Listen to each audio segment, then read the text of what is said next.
Ladies and gentlemen, good evening, wherever you are. Welcome to this new webinar, Arab Space Histories and Initiatives, produced by the Cultural Considerations Working Group of the Moon Village Association. I am Remo Rapetti, co-chair of this working group. MVA is a non-profit organization that pursues the vision of a peaceful, equitable, and sustainable space exploration through continuous lobbying of key stakeholders. Its most notable success was convincing the UN to declare the International Moon Day. The day is celebrated globally each year on the 20th July, marking the anniversary of humanity's first landing on the moon. This year, too, they are gathering applications to host a global event. If anyone is interested, visit the website internationalmoonday.org for details. The Cultural Consideration Working Group is a branch of the MBA and carries on its activity mainly through the organization of webinars.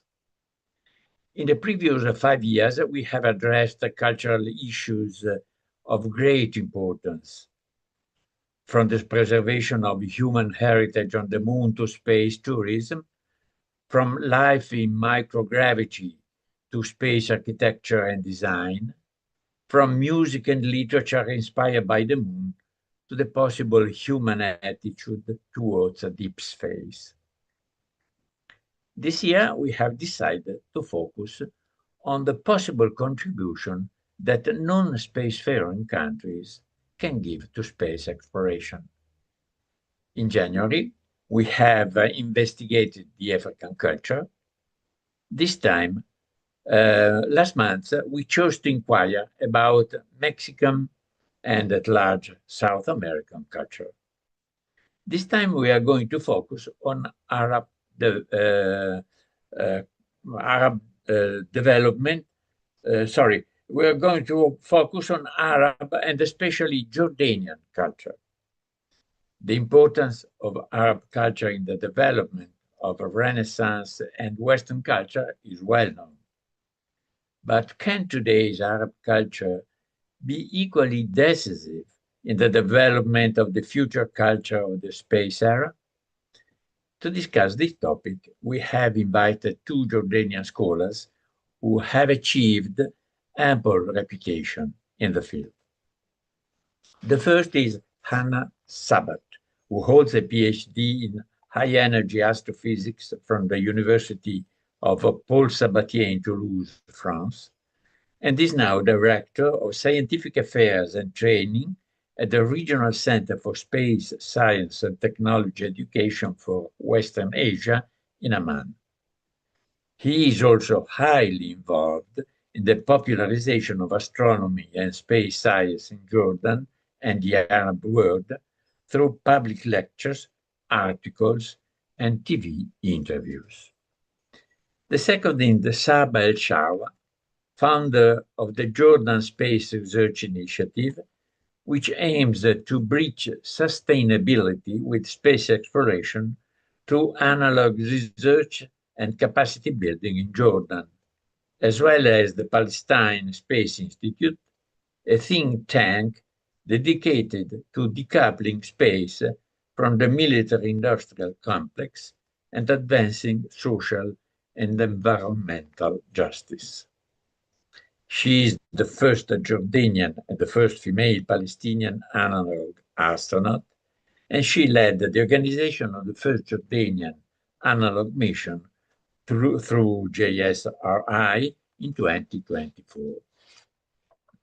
After the presentations, there will be the usual Q&A session run by Lisa Pettibone, renowned artist and co-chair of this working group.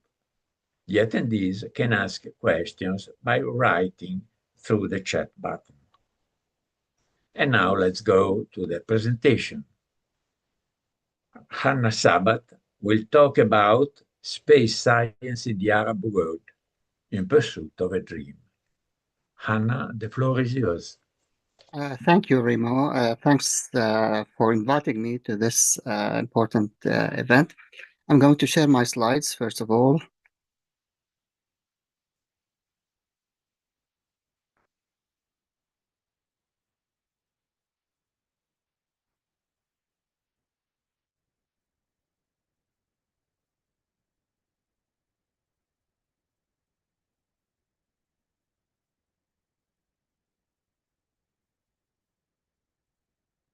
Okay.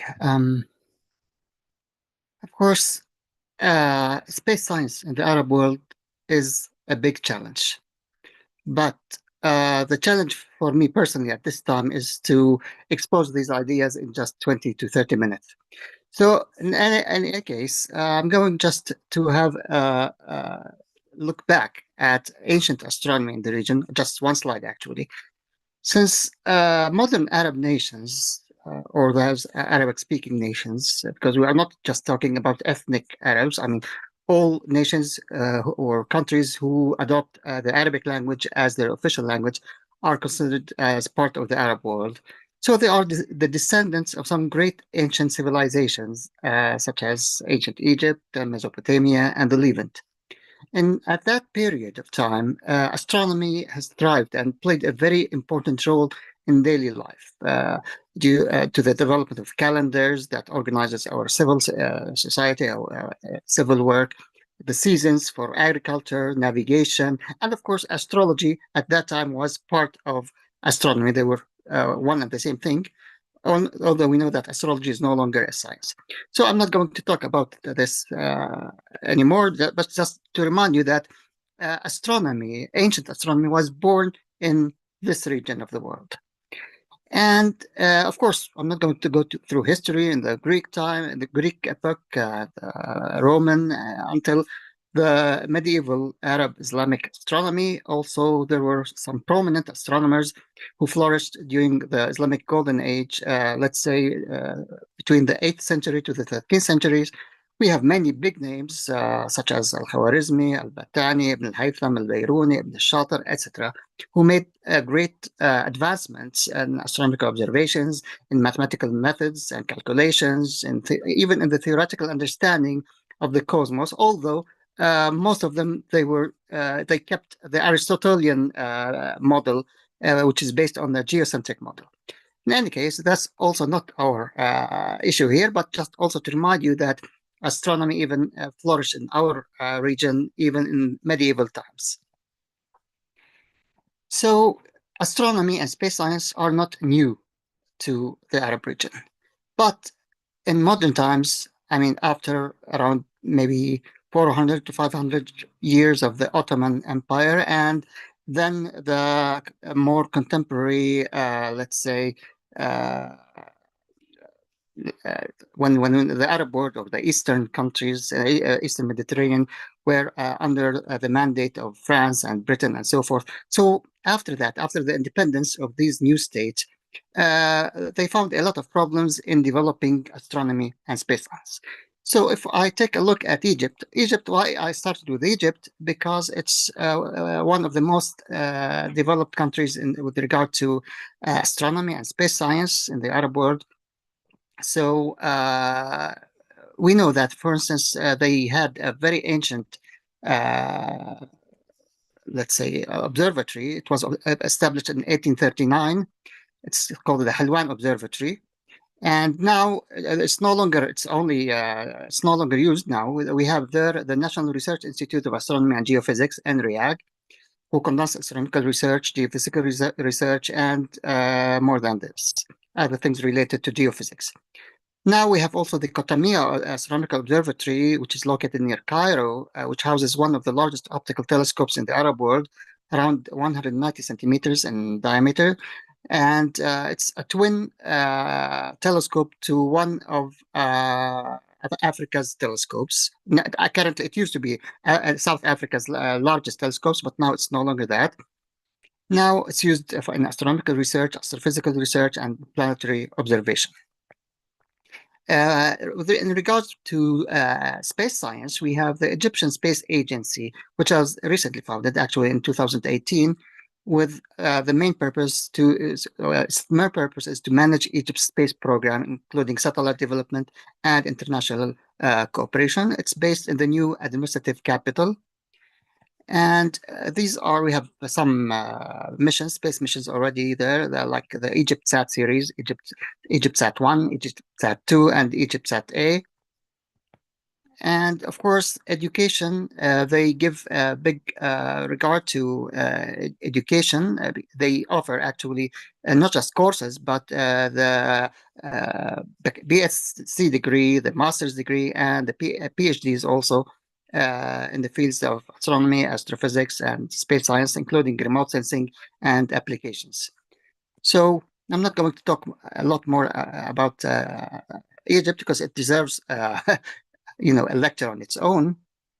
Now, if we go to Iraq, I chose Iraq as the second one because it's actually the second Arab state to have actually gave big attention to astronomy and space science. Actually, in the 1970s, there were several students at the level of PhD and MSc who went abroad, especially to the UK, and obtained their degrees there and got back to Iraq. And in the early 1980s, they started a very important center. It was called the Center for Space Science and for Astronomy and Space Science and Technology.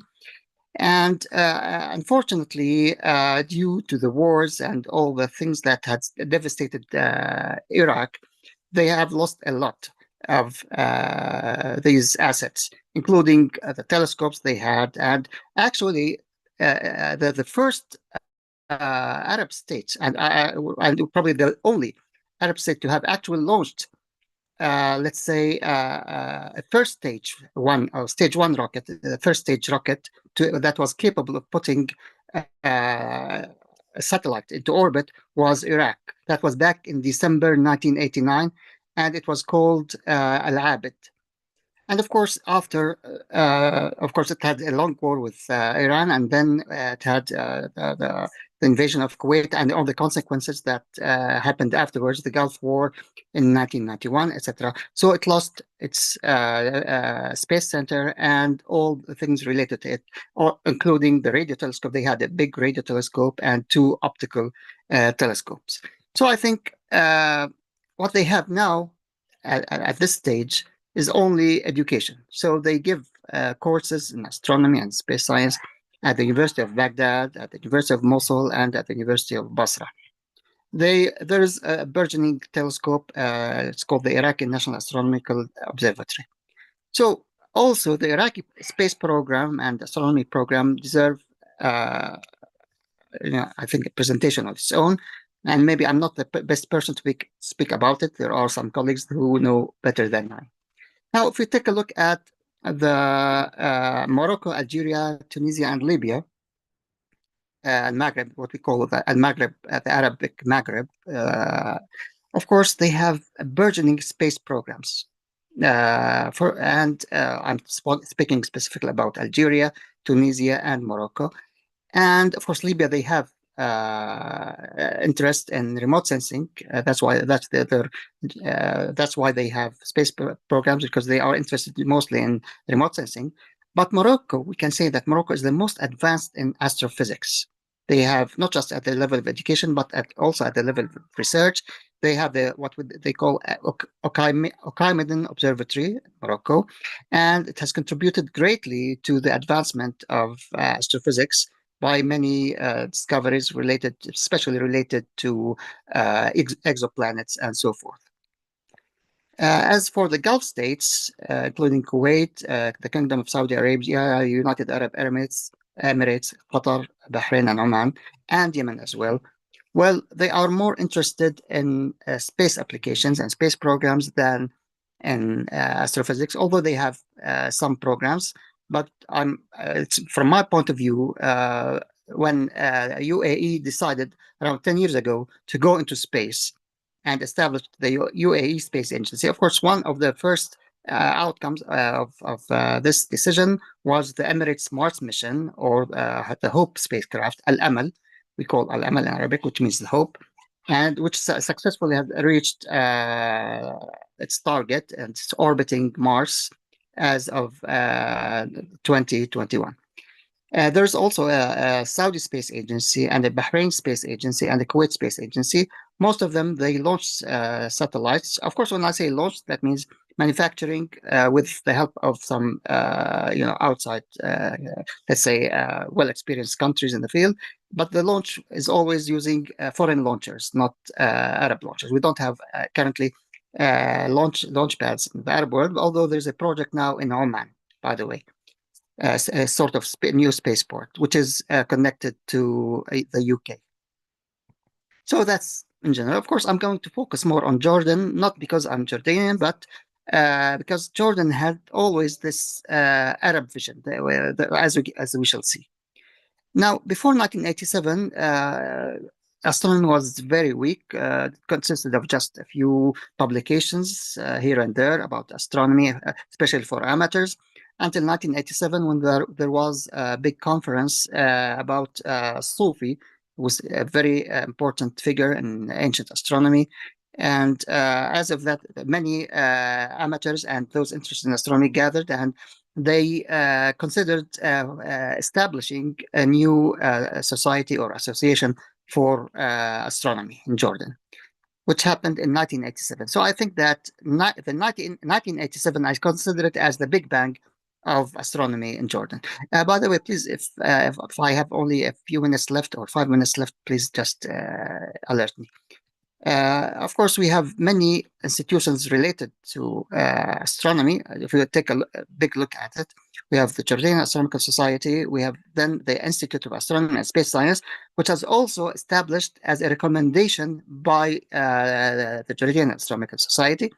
Then in 1998, the Arab Union for Astronomy and Space Science was established, which is a continuation of the Jordanian Astronomical Society, but at the Arab level. Then later on, the Regional Center for Space Science and Technology Education for Western Asia was established in 2012.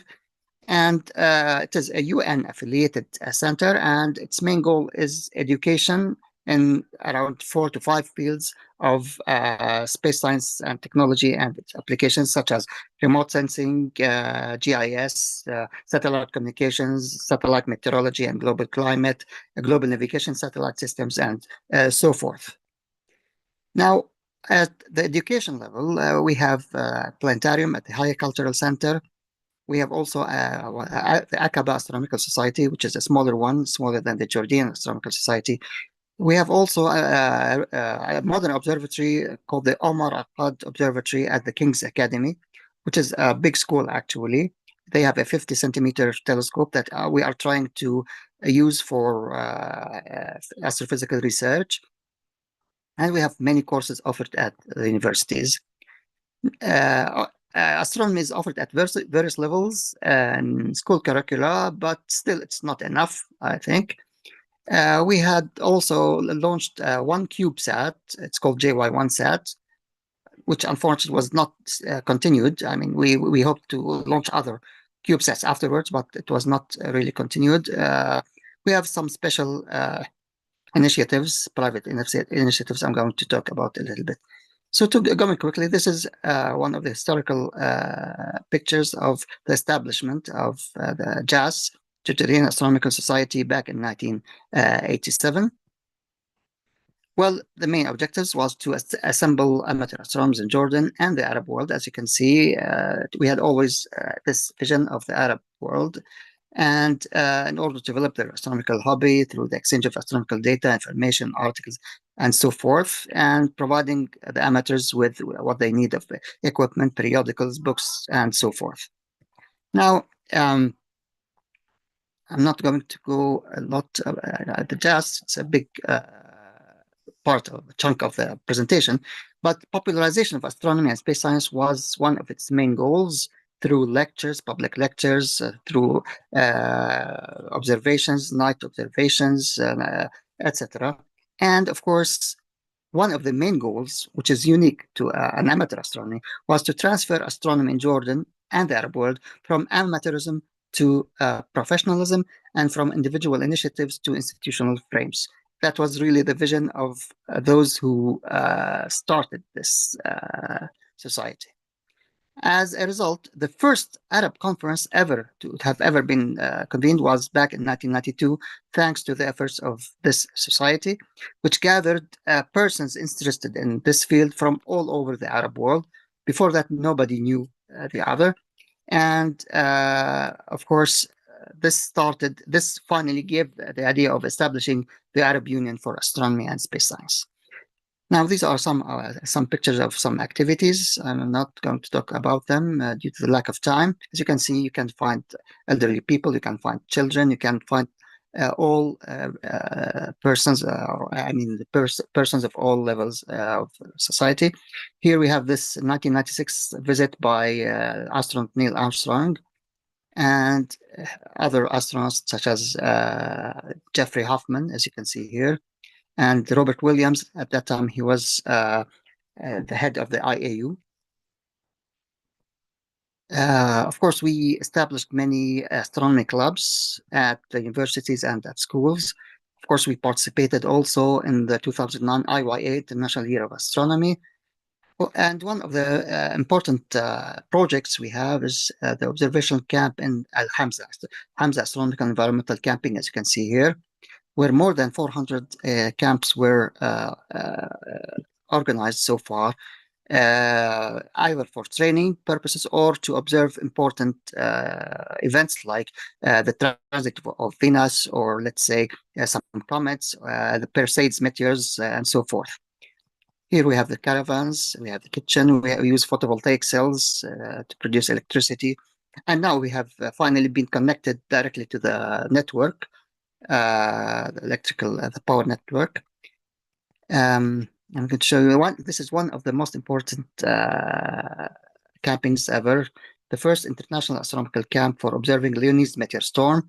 That was back in 1999, because Jordan was very well situated to observe this meteor shower. It's not just a shower, it was a storm actually. And even it was mentioned in Sky and Telescope. And there was a publication on this issue in WGN, the Journal of the International Meteor Organization. We had so many visits of experts from many countries also. Okay, let's go quickly. And of course, we participated in many cases in some very famous astrophotography. We have, of course, some periodicals and a homepage.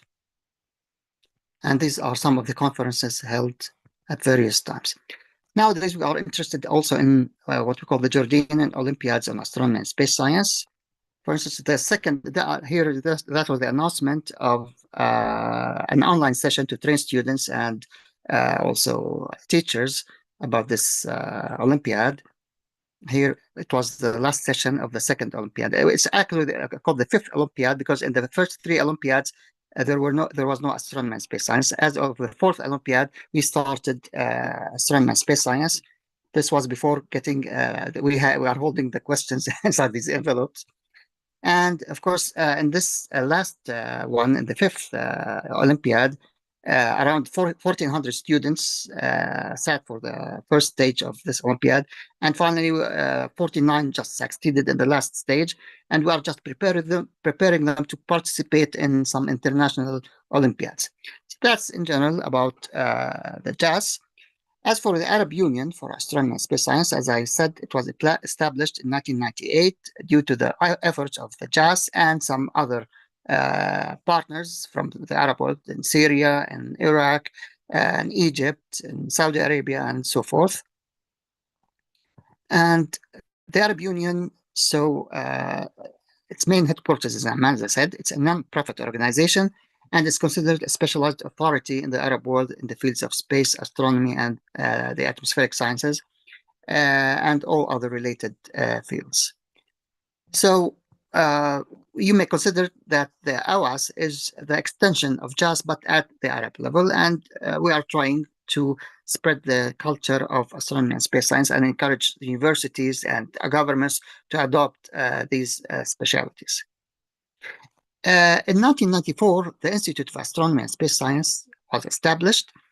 And actually, I prepared my master's degree at that institute. It was part of Al Bayt University, which was then a recently established university. And they had the vision of really developing astronomy and space science. That was in 1994. We are talking about around 30 years ago or more. And building capacities in astronomy and space science, doing research, organizing conferences, seminars, etc. Of course, we had at that time the Malaga Observatory, which was a 16-inch Schmidt-Cassegrain reflector telescope. It was used for training and for some basic research. The institute participated in many international conferences, and there were many students, around 45 to 50 students obtained their degrees from this institute, whether Jordanian or Arab students. But unfortunately, this institute was not, let's say, frozen. The first time in 2001, when I was abroad pursuing my PhD in France, and when I got back to the same institute, I was able to revive this program, the master's program, in 2004. But unfortunately, in 2013, it was frozen anew. Of course, here we have a problem of appreciation among the university administrations, because they don't view astronomy and space science as something related to, as a priority, let's say. That's really a problem in our country and in many Arab countries as well. So this was in September 2001. This was a period of stagnation, but the program was revived in September 2004 until 2013. I can send you all this presentation to see more details, but I'm just trying to give you the global picture. So in 2013, the IS or the Institute of Astronomy was cancelled or frozen again. And that's why I left it, and later on became part of the regional center. So at the university level, we offer individual courses as electives at many universities like the University of Jordan, Yarmouk University, Hashimat University, Al Bayt University, and Balta Applied University. But Al Bayt was the only one to offer a degree leading program in this field. Now, the regional center is a different story because it dates back to 1998, where there was a mission by 2 UN experts who came to Jordan and Syria to evaluate the situation. And they saw what each country had to offer for the establishment of this regional center. Of course, there are 6 regional centers as such in the world, which these centers aim to develop space science and technology in the developing countries. Of course, all of this is based on some UN-related resolutions. In the year 2000, the UN General Assembly reported, UN General Assembly report stated that following the review of a report on an evaluation mission and of offers and commitments made by interested countries, which were Jordan and Syria, Jordan had been identified as the country that would host the Regional Center for Space Science and Technology Education in Western Asia. That was back in 2000. But the real implementation took place 12 years later due to many obstacles I'm not going to go through right now. So finally, on the 29th of May 2012, the Regional Center was inaugurated. Here we have the 6 current regional centers in the world. We have 2 in Asia, in India and in China. Of course, the Jordanian center. We have 2 in Africa, 1 in Morocco for the French-speaking, let's say, countries, and in Africa for English-speaking countries. And in Latin America also, we have in Brazil and Mexico, and they were united into one, actually, for Portuguese and for Spanish-speaking countries. The vision was to utilize the capabilities of space science and technology for the benefits of humanity, national socio-technological development through education, advanced research, and training. I'm not going to go through all the goals, but we have also many partners, be it inside Jordan or outside of Jordan abroad. Actually, there are 12 member countries in this center, and we receive students from not just from those countries. It's open to any person who is interested in this center, and it's of course we offer courses, as I said, remote sensing and GIS, satellite communication, satellite meteorology, and global climate, atmospheric and space science, and of course we have the global navigation satellite systems. The curricula, these are the curricula that were recommended by the UN, and of course we are still developing further these curricula. Every now and then we have a look back at these curricula and update them. There is a new update currently going on in the curricula. We have two master's degrees in GIS and remote sensing and in satellite communications. As you can see, we receive from here we have a student from Kuwait, a military student, and here we have students from Oman and from other Arab countries. Now, if we go to if we have a look at the culture, so astronomy, culture, and space, we have the planetarium at the High Cultural Center. That was the old one, the old planetarium that was able to house around 35 persons with 10-inch telescope, and it was actually a Japanese grant back in 1990. Then it was replaced by a new, of course, thousands of students visited this planetarium. And now we have the new one, which was it is a totally digital planetarium. Now we have some private or smaller societies like the Aqaba Astronomical Societies and their Skygate Observatory, which is dedicated to what you call astronomy tourism. Skygate, it was a grant by the USAID project. It's a USAID project, actually, in the region we call Wadi Rum, which is one of the most unique places, not just in Jordan, but in the world. And many movies were shot in this region because the terrain there resembles the Martian terrain. It's mostly red, as you can see here, part of it. Okay, this is inside the Skygate Observatory. Now, if we look at some other space-related things, we have this JY1sat, which is actually the one and only CubeSat to have ever been launched by Jordan. It's called a Masar initiative by the Crown Prince Foundation, and it was launched in California by SpaceX back on the 3rd of December in 2018. And it was just a demonstration of the capability of some Jordanian youth to develop space technology. But unfortunately, this project was not continued, was not built upon. Although I personally tried to convince some institutions that why don't we hire these guys and engineers and scientists that worked on this project, the young ones actually, and to go on with other new satellites, CubeSats, that had more true applications of importance to the country. But I was not successful, unfortunately. Okay, one of the things that we have participated in was this moon competition, international moon competition, Moon Station 2050. Three students won the lunar energy. Actually, the second prize of the lunar energy theme. It was theme 2, which were I mentioned their names: Muhammad Al Shroof, Mona Salim, and Sumaya Mailish from different universities in Jordan. I was their instructor or supervisor, and they received their award last year in China. That's probably the most thing related to the moon, if I would dare say it, the moon village. These are the persons I talked about.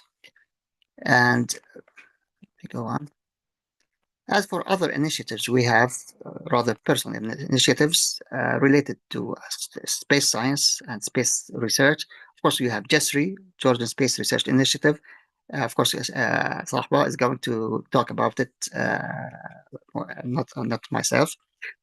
We have also the Jordan Star for Space Science, which is an initiative that targets the younger generation by providing space suits and things, for related to space for students, especially young ones, and for schools, etc. We have an inflatable. They have an inflatable planetarium and so forth. It's a very active center, actually. Astromeda is mostly, it's also an initiative that targets not just moon observations, I mean sky observation, particularly from remote areas as Wadi Rum, where I talked about a while ago. We have also AstroJo Institute. It's also an initiative, a personal initiative. It's a sort of private company also that is concerned with spreading the culture of astronomy and space science among the young ones. And finally, here I'm going to talk about some failed initiatives, if I dare say. Back in 1992, we were visited by Professor Francois Quercy and Monique Quercy. They tried to promote an idea called NORT, the Network of Oriental Robotic Telescopes, which meant to install robotic telescopes in the Arab world from Morocco to Oman, actually. And this network of robotic telescopes will complement other robotic telescopes worldwide. And this way, we will be able to observe any object in the sky 24 hours a day. And of course, this project was on the verge of success, but unfortunately, not even a single telescope was finally established due to the lack of funding. Because in many cases, the Arab countries or the officials, they said, "Oh yeah, that's a very interesting idea. Why not?" But many of them thought that this person, Francois Quercy, who came from France, they thought that he will fund this project. But he said, no, the funding should come from your countries, especially Gulf countries who are rich in general. So, but finally, this idea did not succeed, unfortunately. But on the other hand, I'll have here to notify that thanks to Francois Quercy and his efforts, that many Arab students continued their PhDs in France, including myself. I can mention also Jamal Bitar from Lebanon and Mehdi Benna from Tunisia. Yes, and another project that did not see the light, it was called the Levant Observatory, which included Syria, Jordan, Lebanon, and Palestine. The first meetings were held in 2003, and we aim to establish a big telescope in a suitable place. So that's why we decided to conduct site testing to pick up the best place to establish this observatory.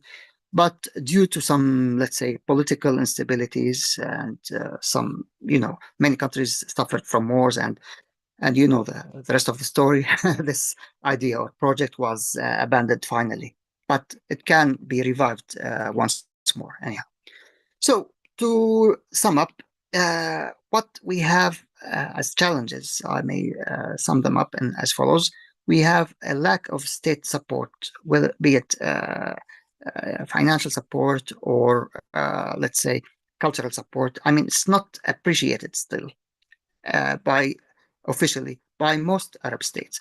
I mean, there are some exceptions, as I mentioned, the United Arab Emirates and the Kingdom of Saudi Arabia, when they decided to adopt space science and technology. And for that purpose, they even established local space laws for that purpose, and of course, space agencies. We have also a lack of societal appreciation and awareness. So they are viewed, astronomy and space science, they are viewed as a sort of luxury. The first thing when you talk about this subject, are we going to Mars, or are we going to the moon? Or, of course, they don't have this vision that everybody can benefit from space technology. I mean, any person who uses these apps and the mobile apps like Google Maps and so forth, they are using space technology through GPS and so forth, communications and etc. Of course, the lack of funding, it's not just governmental, but also the private companies. They fear this. I can give you many examples, but I don't want to talk about it now.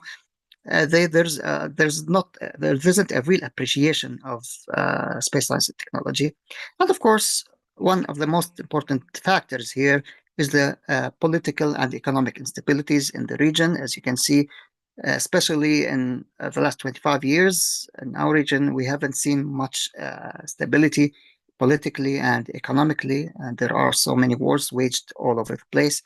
So, in many cases, projects, space related projects and astronomy related projects need stability and continuity. So, I'm going to stop right here. I don't know if I still have time to answer any questions, but I'm going to stop right here. Thank you for your listening.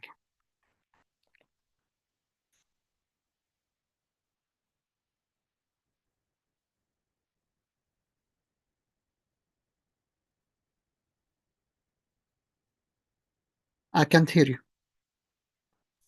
Voice. I can't hear Right, the voice. right. I just wanted to thank you.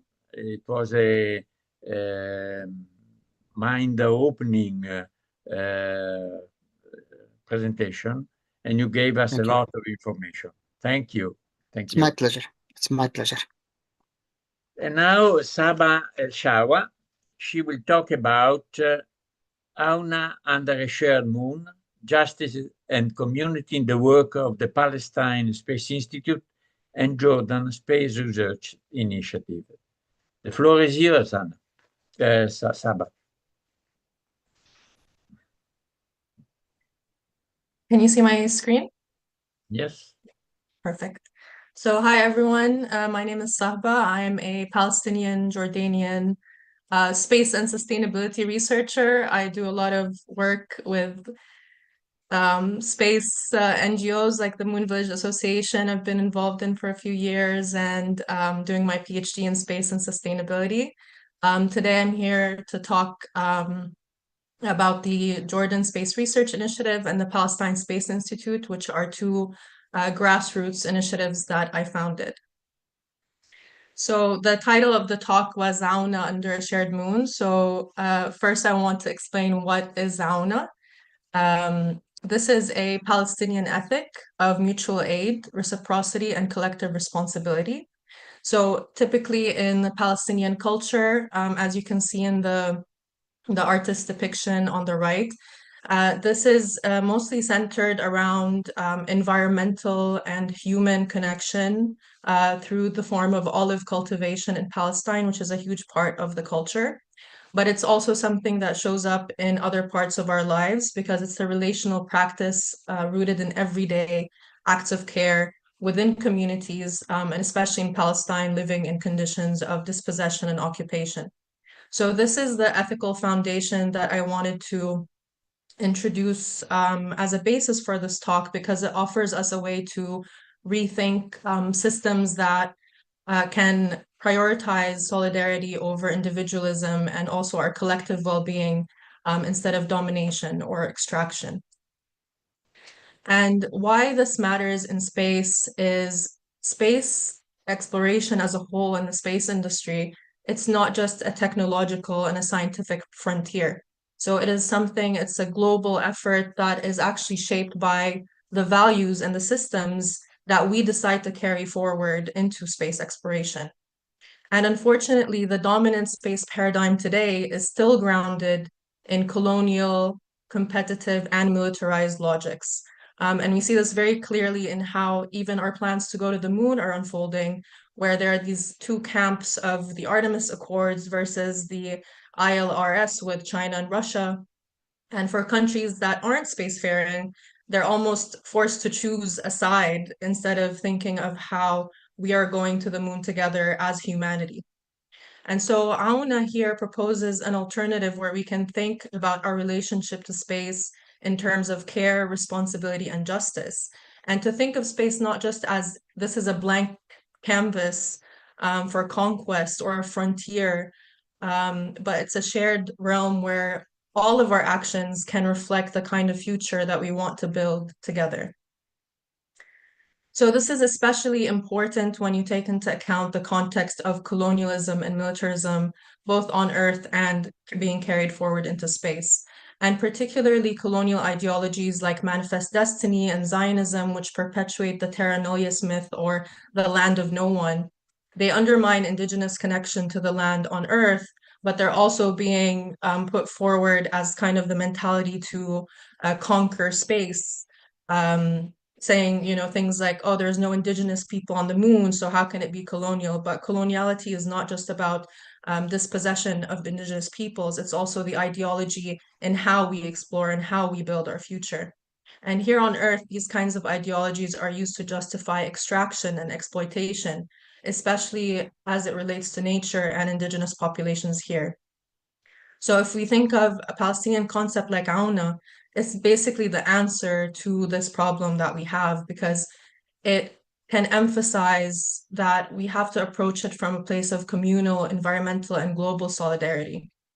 Because we still see these kinds of ideologies in space, when you talk about space colonization and militarization and space as a frontier that we need to conquer, we are upholding these colonial ideals in the way that we decide to explore space. So I believe that a decolonial future is what we need for universal justice and equity, even in the space industry. And this brings me to the dual use dilemma of space. So dual use is, it refers to technologies that can both serve civilian or peaceful purposes and military purposes at the same time.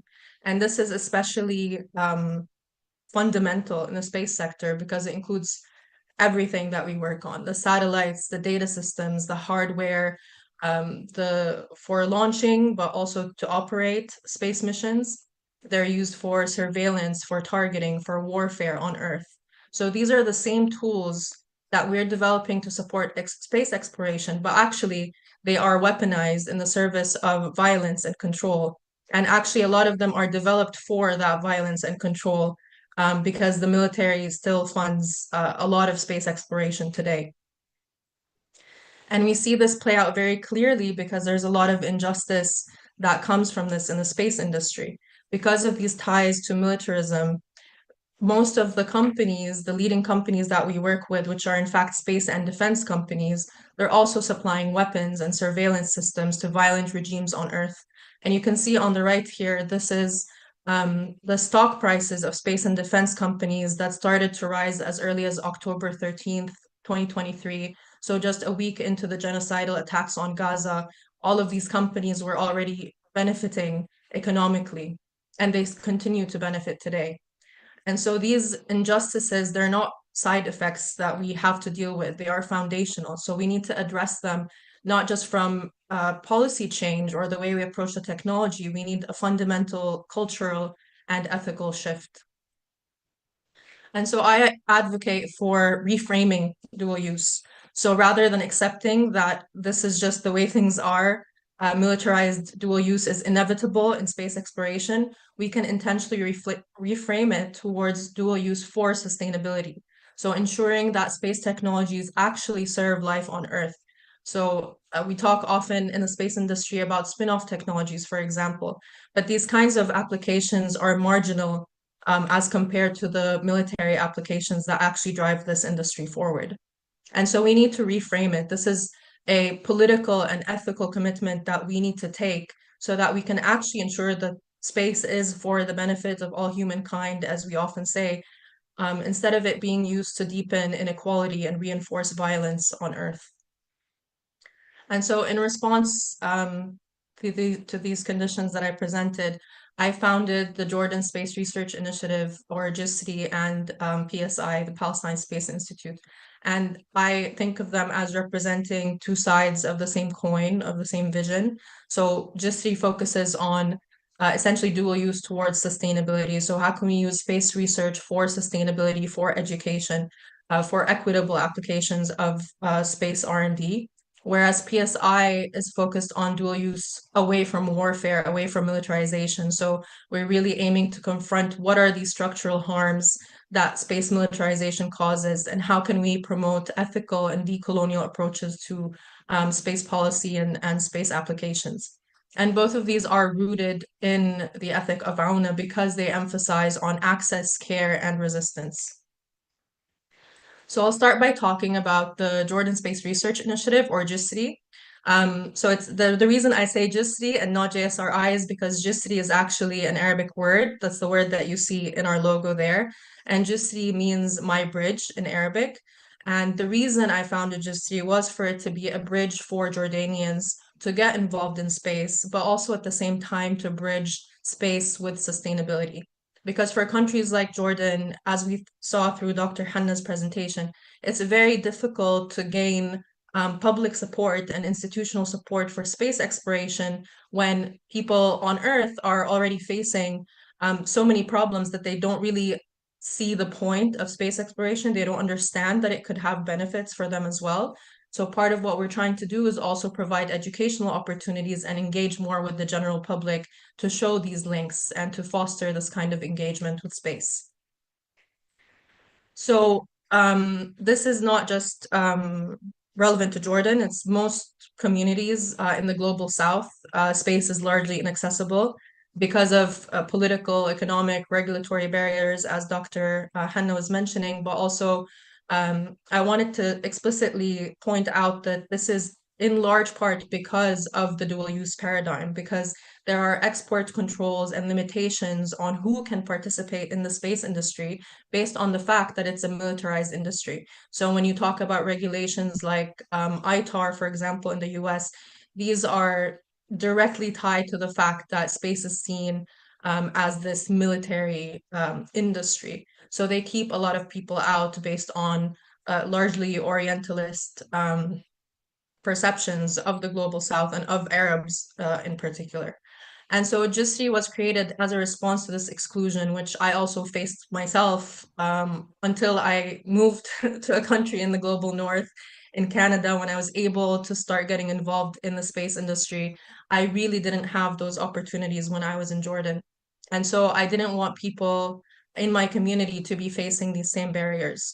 So through JISTI, we aim to build more local capacity and also foster this culture that Jordanians and Arabs also belong in space, can also drive how we move forward in space. And we do this through the space R&D, through analog research, and also through community engagement and educational opportunities. And JISTI has 7 research priorities. These were actually defined by our team through our participation in the Moon Village Association's Participation of Emerging Space Countries program, or PESC. And we selected them because not only are they potential building blocks for the future Moon Village, but they can also contribute to advancing sustainability on Earth. And in particular, these are areas where Jordan has either strengths that it can build on. For example, smart city infrastructure, there's a huge push towards IoT and digitalization in Jordan. And on the other hand, there are challenges that Jordan is facing. So for example, water resource management, because Jordan faces water scarcity and it's a huge problem, especially with a growing population. It's already a large population, it's growing even more because we have a lot of refugees in Jordan. And there are people living in remote communities and in refugee camps who don't have access to basic resources. And so how can we rethink the way that we approach space exploration so that the technologies we're developing are not just spin-off technologies eventually, but actually the applications are driven by this need on Earth. So on the community engagement side, JISTI has hosted the first space design competitions in Jordan. In 2021, we had our spacesuit and rover competitions. And in 2022, we did a space architecture competition as well. And in both of these events, what we saw was huge interest from the youth in Jordan who were just waiting for an opportunity to get involved in space. And because we didn't want to limit this due to any socioeconomic barriers, all of their participation was fully funded, all of the funding for their prototypes, and there was also a cash prize for all of the winning teams. And we saw a lot of these people continue to be involved in the space industry after participating in the JISTI competitions. On the other side, we also had a more broader public engagement event last year for the International Moon Day. where we collaborated with other groups in Jordan to host a public event that anyone could go to completely free. We had things like a virtual reality simulation of the moon, which we worked with a VR developer to specifically make it for this event. We had exhibitions of rovers, we had presentations from the Moon Village Association, from Jisri, from other groups in Jordan to start kind of fostering this excitement for space exploration in Jordan. Our other big achievement was Petra 1, which was Jordan's first analog mission that we held last year in March 2024. So Petra 1 was also, it's also a special name, of course, because Petra in Jordan is one of the world's landmarks, you could say, and we wanted to represent our culture in this mission as well. But Petra also stands for Psychological, Environmental, and Technological Research Analog.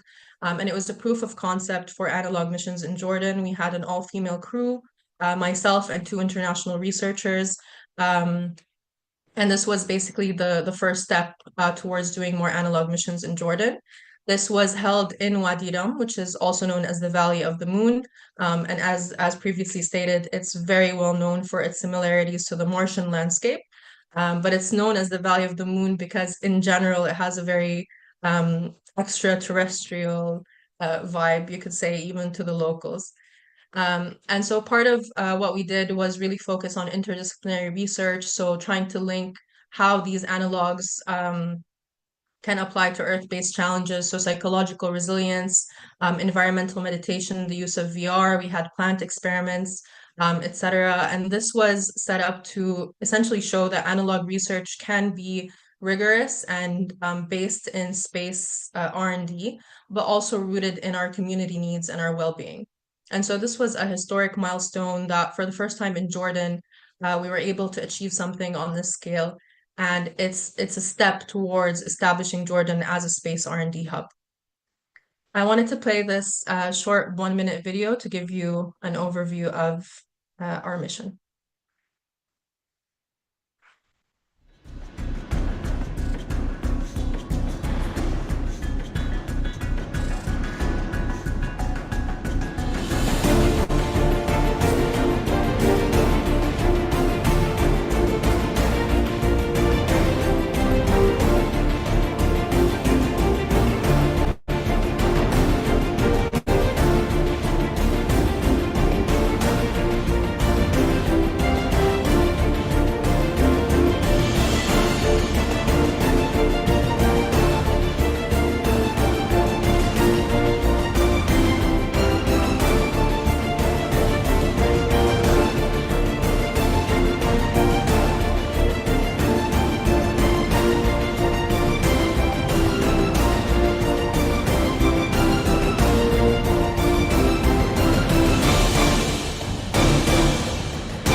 See, we also had a bunch of local partners who supported our mission, and we were funded by an entrepreneurship program in Jordan. So this was really, I think, a difficult achievement, a difficult point to get to, but it was absolutely worth it. And we look forward to sharing more about our next steps in Jordan.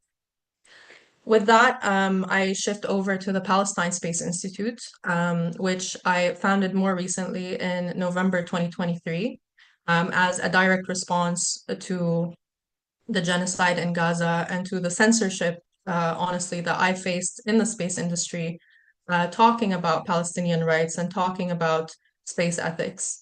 I wanted to build a space that was driven by community and shared values, and also to address this legacy of militarization in the space sector. As I mentioned earlier, I think it puts the welfare of all of humanity at risk, and so it's something that we really need to move towards in a more direct way instead of just talking about it in small circles.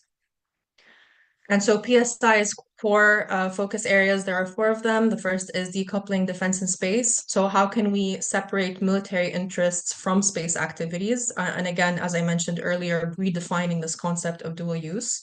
The second is space technology control. How can we ensure responsible control and non-weaponization of space technologies? The third is demilitarization of space. So advocating for international agreements to keep space free from offensive weapons. And then finally, space for Palestine. So how can we leverage space technology for social justice and the Palestinian cause? With that, we launched last year the PSI Fellowship Program for the first time, and we launched with 4 projects to start, each kind of broadly mapping to these focus areas. The first one, we wanted to see what are the roadblocks to actually decoupling defense and space, and we do believe this is largely economical. So we wanted to explore what are the impacts of military investments on space and commercial, on civil and commercial space activities, and more broadly tying in the economic interests of space and military activities on Earth. The second is how can we balance innovation and ethics? This is something that you will often hear in the space industry when we talk about moving forward in a more ethical way. People will say that you're stifling innovation, but we fundamentally challenge this assertion that innovation should come at the cost of our ethics. The goal shouldn't be to get to space, to get to the moon, to get to Mars as fast as possible. The goal should be how do we get there as ethically as possible. And the third is space as a zone for peace, a zone of peace. So how can we actually solve this problem of demilitarizing outer space? Because even in the Outer Space Treaty, yes, it says that space is for peaceful uses, but that definition of peaceful can vary a lot based on who's interpreting it. Because for me, the use of space technologies for destruction on Earth is inherently not peaceful. So just because we're not sending nuclear weapons to space, that doesn't mean that we're actually adhering to this concept of peaceful uses of outer space. And then finally, mapping the space industry's impact on Gaza. So looking at how different companies are connected with the ongoing genocide in Gaza and how these like economic benefits are actually pushing us to, or not us, but the global powers to ignore what is happening, to actively enable what is happening because they are making money from it essentially.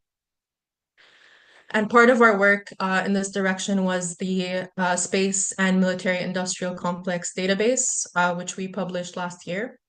So this is a database that tracks companies that contribute hardware, software, and services to both the Israeli military and to space missions and facilities. And the aim of this database is to capture a larger picture of this complicity and responsibility in the space industry and expose the entanglement with the oppression of Palestine. So we aim to enable other researchers also to use this database in their own work, and for others in the space industry to make informed and principled decisions about what companies they choose to work with, what conferences do they choose to sponsor, because it's all tied together. Some of the next steps that we're pursuing is expanding our research and collaboration.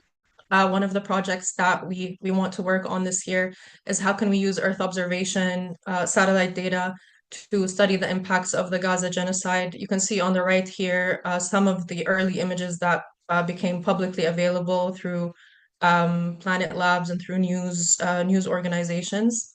I personally did an analysis of this as part of my PhD as well, and I looked at a 1-year period only and saw that almost 80% of the entire Gazan infrastructure in terms of buildings and environment were completely destroyed within the first year.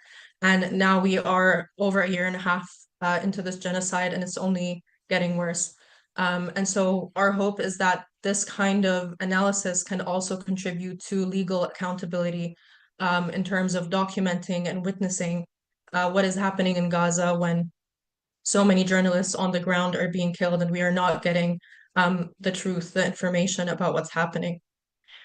The second part of this is the knowledge dissemination. So all of the research that we're doing, we want to share more broadly. And that's also not limited to just sharing it within the space industry, because we do believe that space is interconnected to all other industries, all other aspects of life. And so we want to be able to share these findings and share these goals, these visions with a broader community. This is also happening through public engagements. Last year, we did a webinar series where we invited different researchers working on space ethics to present their work. And we're hoping to also engage the community further to promote this vision for a decolonized space sector. And so reflecting back on AUNA in GISRI and in PSI, we see that in GISRI, we express AUNA through our insistence that space should be equitable and sustainable. So we're building local infrastructure, we're centering educational equity, and we're trying to align space research with sustainability, not as a after the fact, oh, space can also help with sustainability, but actually sustainability should be driving space research. And so in that sense, it offers a model for how especially emerging space actors can lead with our values. We believe that our involvement in space isn't just about catching up to the existing space powers, but about fundamentally building something new, because we want to create a space future that reflects the care that we have for people and the planet. And in PSI, we see AUNA through radical transparency and care, because we center Palestine not only as a place of suffering, it's a site for ethical urgency for our global future. We see that Gaza is a microcosm of all unjust systems on Earth, including space. And so AUNA and PSI is resisting this domination and militarization through community building and through collective accountability. And so ultimately, we want to build an ethical space future. And we believe that this future has to be different from our past and from our present on Earth. We cannot let it be led by the interests and agendas of a few powerful nations. And so I put forward the ethic of AUNA as a potential path forward, where we can envision space as being shaped by reciprocity, by responsibility, and by care. So I see GISRI and PSI as very modest, very small initiatives that are still just getting started, but these are real examples of how we can implement this vision and show that decolonial and justice-oriented space futures are not just abstract dreams, they are our lived realities. And so we invite you all to imagine, build, and protect this shared future for all of humanity, rooted in AUNA, justice, and in community. And I will end with this quote from a dear friend, Natalie Trevino, who researches coloniality in space. And she says that a free Palestine is a free moon.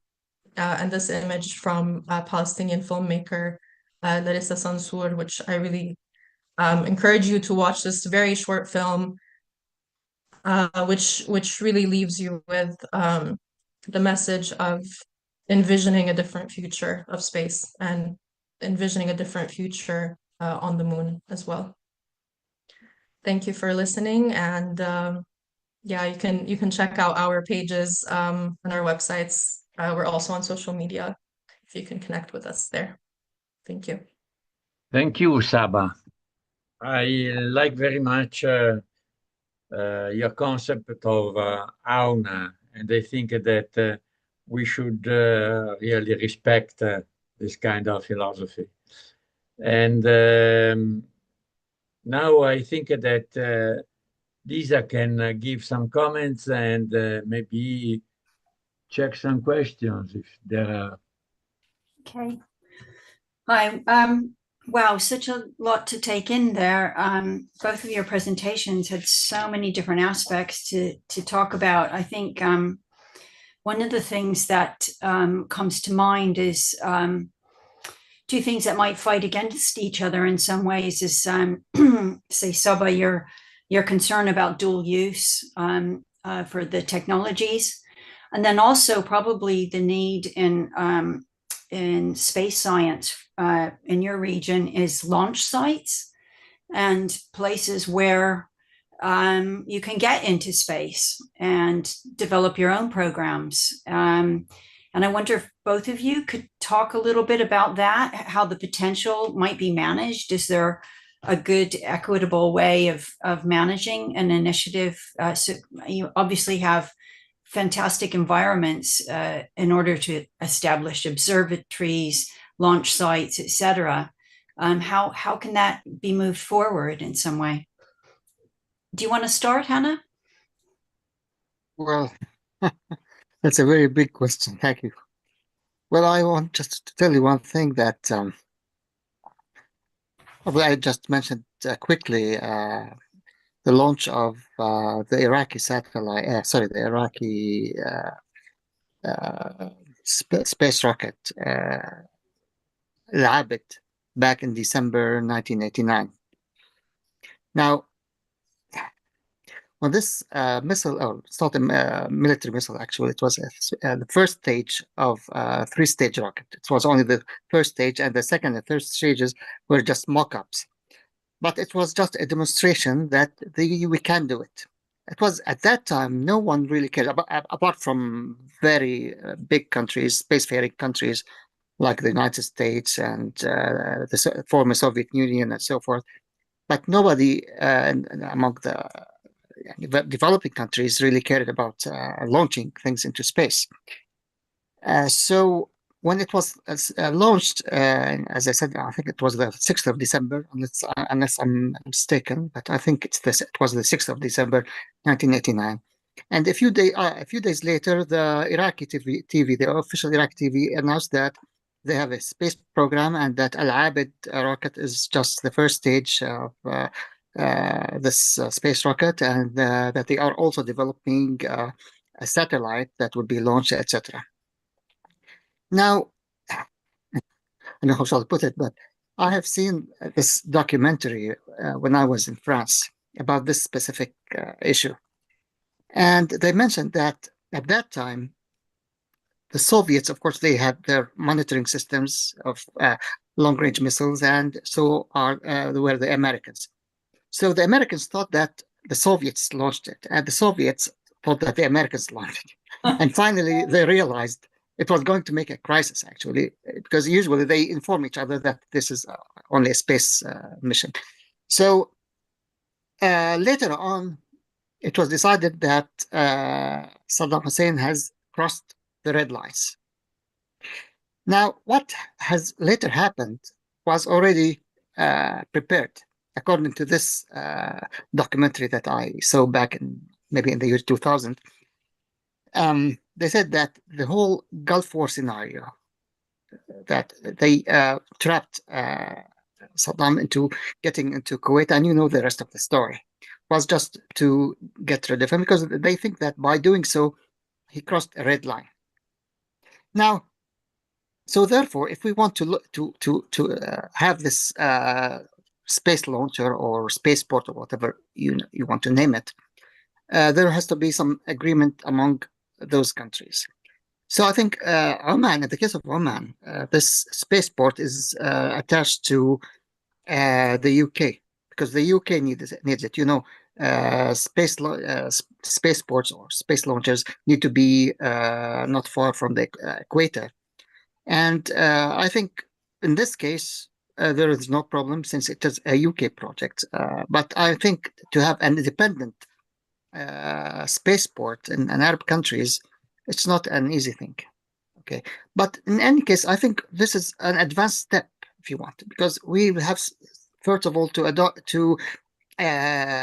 adapt space technologies to our needs and develop local skills, be it engineers, scientists, technicians, in order to be able to manufacture space-related components and manufacturing, at least if we manufacture up to 60-70% of a satellite, that would be good enough. No single country can manufacture all parts. Of course, we know now it's an international endeavor, as you can see, especially when it comes to sensitive space electronics and so forth. So just to develop the local expertise in Arab countries, that would be a good step. And I think the UAE is trying to do such a thing with regards to capacity building. Actually, there is something probably I missed or I forgot to mention. There is this Arab space collaboration they have launched a few years ago, which has a first goal is to launch an Arab satellite that will be beneficial to all parties related to communication and so forth. But still, the capacity building issue still it's not quite clear to me. I mean, we have convened several times with them online, and still it's not quite clear how are they going to develop this capacity building things. But I think if we start with capacity building and then space launch or developing a space launcher, an Arab space launcher would be the last step, not the first step. Sure, that's my opinion. Okay, interesting. Do you want to say a few words about that, Saba? Yeah, sorry, one sec. I moved you to a different screen. Yeah, I wanted to actually bring it back to it's interesting, Dr. Hanna mentioned the Gulf War. And something I recently learned is it's actually by some people referred to as the first space war, because that was the first time that satellites were extensively used in military operations by the United States. And so I think it's just interesting how it all ties back in together with this idea of dual use. With regards to the question about launch sites, I have no interest in pushing for a launch site in the Arab world. I think um, it would be prudent to kind of learn from existing launch infrastructure. Specifically, I would point out two examples. The first is the European Space Agency's launch site in French Guiana, which is built essentially on colonized land. It's called the French Department, but the people who actually live there obviously have no say in this being used, their land being used as a launch site for European endeavors. And the second is the Starbase in the United States, which is being used by SpaceX, which interestingly is actually being sued by a lot of environmental and local organizations because of the immense impact that it has on their environment there. And so I think it would be the smart thing would be for us to actually refuse to let our land be used as a base for launching anything. I don't think our contribution to the space industry has to be how can we best exploit, our geographical location to launch other countries' projects into space. I think there are ways that we can approach space exploration that are more based in, as I was saying, with Jordan, for example, what are the strengths that we have and what are the challenges that we are facing and how can space help with that? So I personally, I don't even want to see a launch site being built on our land, because I know from historically how this has unfolded that it's going to end up being an exploitative endeavor that actually harms the local community. But I'd be happy to be proven wrong. So So really, you feel that Arab culture really has some other unique qualities to put forward to give, really, it seems like the space development, space exploration, another kind of perspective on how it's moving forward. This idea that it's being used for for all of humanity, and it doesn't start from the base roots of military access, will shape a different kind of perspective of space exploration. Hannah, how is astrophysics developing actually in Jordan from your point of view? Where is the focus of interest in universities? Are they looking at developing new space technologies, satellite technologies? Where is the real drive right now? Well, that's another good question, actually, because until 2013, when there was this the Institute of Astronomy and Space Science at Al Albayt University. Things were much clearer. I mean, our goal was to construct a Jordanian observatory, a big one, actually, a 1 meter telescope in diameter. And for that purpose, we seek some funding to perform site testing, and we truly succeeded in getting the money we needed. And in the same year that we got the money to start the site testing, the institute was cancelled by the university administration. So, since I was the PI of of this funded research, I did not buy any equipment because I knew that after when the institute will be closed, then what am I going to do with the equipment if I buy it? It would be a responsibility. So the money was given back to the sponsor, actually, and we apologize because the situation cannot go further with this project. And you can say that for the period of a few years, there was no vision at all concerning astrophysics, the research in astrophysics, and the most focus went on applications, space applications, such as remote sensing and so forth. But quite recently, of course, there were some other attempts to establish similar programs in universities, such as it's called the Jordan University of Science and Technology. But here, to be honest with you, we have a problem. Maybe it's not specific to Jordan, but we may find in many other Arab countries. Is that we, how shall I put it? We are always influenced by the first person in any institution. That means if the university president appreciates astronomy or astrophysics or space science, then things will go smoothly. And of course, 4 years later, when there's a new one, he will just revise everything that the previous one did. And in a given moment, you may find all of your research, all of your work gone just like that. So even in the case of Just University, this project was discontinued to establish a master's degree in astrophysics. So basically, what we are doing now, I'm speaking about myself and some other colleagues. We have many colleagues in different universities where there is no program. There are physics programs in physics. I mean, at the level of the BSc, at the level of MSc only. But we give students, undergraduate students, some a few projects to work on related to astronomy and astrophysics. And also, we supervise master's theses related to astrophysics, but in physics departments. Okay, that's the current situation. Probably I mentioned in my presentation that there's Omar Akkad Observatory, which is located in King's Academy, which is a big school actually.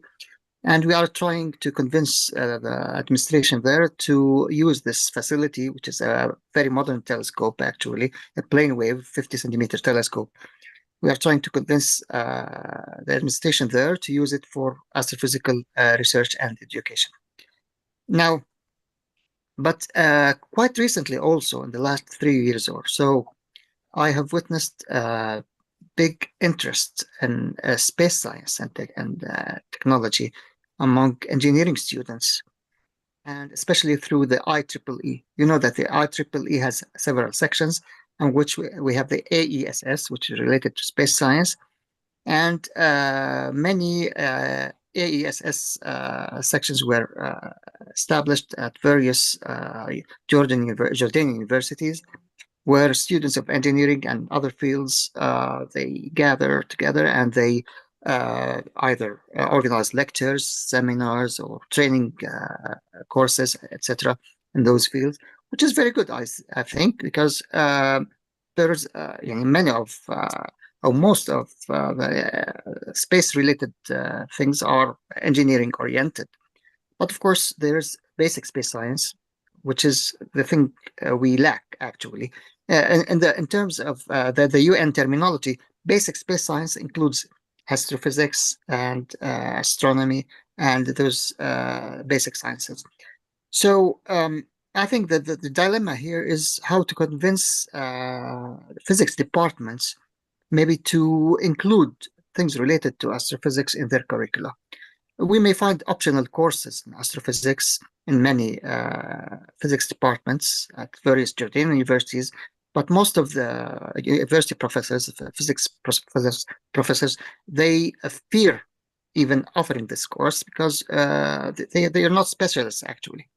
So what we are trying right now, if you want, and by pure chance we were talking about this today with my colleagues, is to address the Ministry of Higher Education by offering two courses, one related to basic astronomy and astrophysics, and the other related to space science and technology, to be to be offered as electives at various universities. That's one step, and also to enhance space science and technology and astronomy at the school level.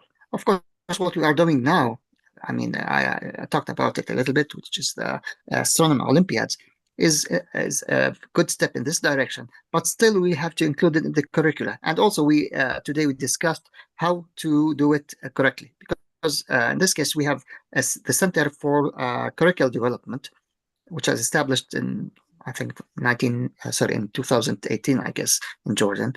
They are in charge of developing the school curricula. So I think we'll have to try to contact them and convince them of the importance of including astrophysics and space science in school curricula. So we are trying to, it's like from the one from the upper part of universities and the other from the lower part.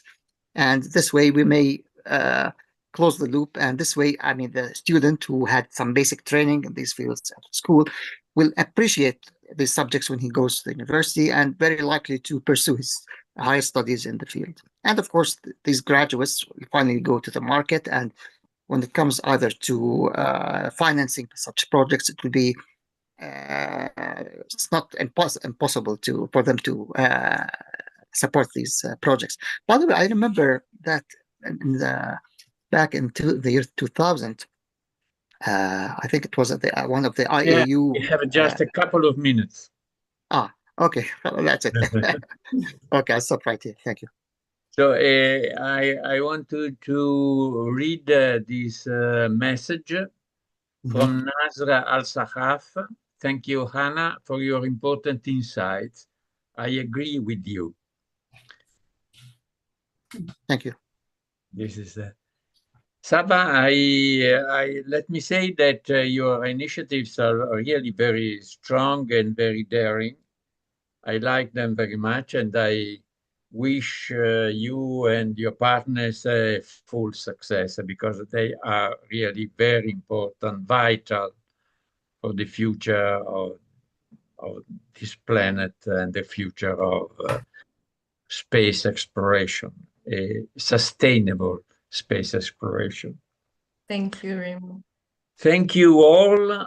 Thank you very much. It was a very interesting webinar. It can be seen now also on YouTube. Thank you, Glafki, for running the webinar. Thank you, Lisa. We are going to talk for future programs in a while. Okay. Thank you very much. Thank you both. Thank you so much. Everyone. Bye for now.